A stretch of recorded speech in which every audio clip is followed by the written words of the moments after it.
मेरी प्यारी अम्मी जान, मेरे सारे इम्तिहान तेरे ही दम से आसा हुए।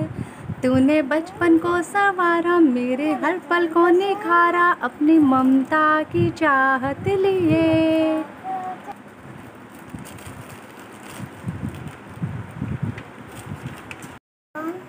अल्लाह बहुत प्यारे हैं। मेरी मम्मा ने अल्लाह इतनी अच्छी दी है। और I love my mom. I love my mom.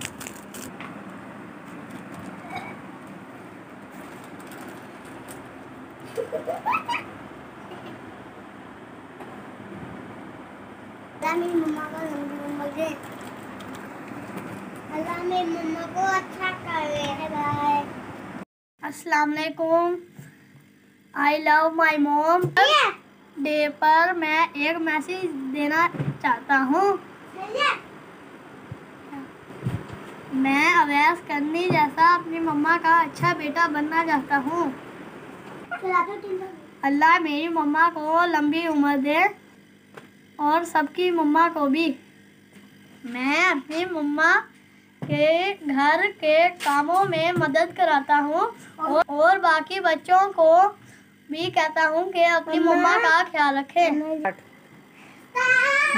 माँ के कदमों में भी जन्नत है।